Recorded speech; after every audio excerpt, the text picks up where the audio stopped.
10 aplikasi pinjol legal yang tidak ada DC lapangannya. Oke, buat teman-teman yang mungkin saat ini bermasalah di pinjol dan penasaran apakah pinjol kalian ada DC lapangannya atau tidak, nah kita akan bahas di video kali ini. Oke, ada beberapa hal ya, ada 10 yang saya kumpulkan, ini mungkin nggak semua, tapi 10 ini termasuk cukup lumayan ngiklannya cukup rame, nasabahnya cukup banyak, yang galbe juga cukup banyak. Nah, kita akan bahas ya apakah pinjol ini ada DC lapangannya atau tidak.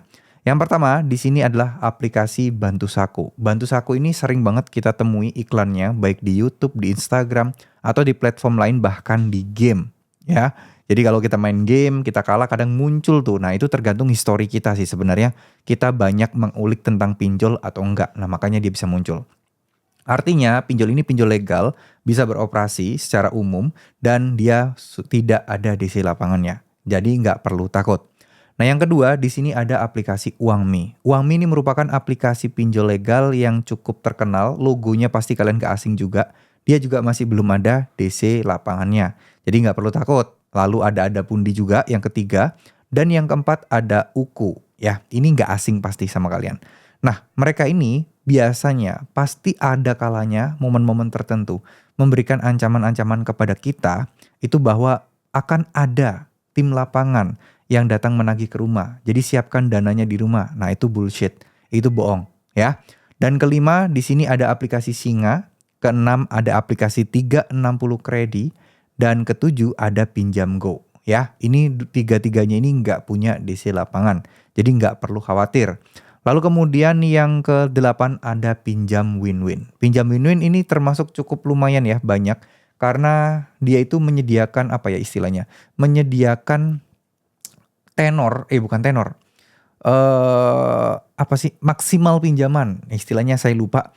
Itu bisa sampai 20 juta. Makanya banyak yang tergiur untuk pinjam di sana. Dan artinya ya banyak yang galbe juga dan gak usah khawatir itu juga masih belum punya DC lapangan ya.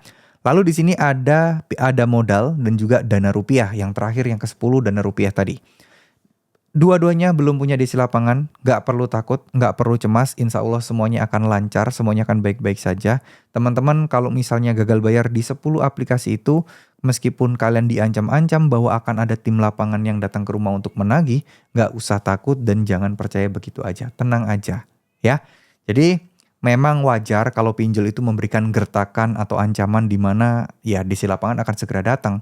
Karena itulah yang paling ampuh saat ini untuk membuat atau memaksa dalam tanda kutip nasabah yang gagal bayar itu segera membayar utangnya. Nah, jangan sampai kalian tertipu.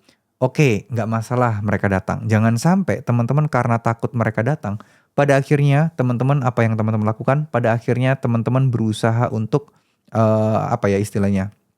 Berusaha untuk membuat seakan-akan itu adalah hal besar dan sampai gali lubang dan tutup lubang. Jangan sampai ya. Perbanyak doa, perbanyak ibadah, selalu minta tolong sama Allah untuk diberikan jalan kemudahan. Insya Allah pasti akan ada hasil di kemudian hari. Terima kasih. Wassalamualaikum warahmatullahi wabarakatuh.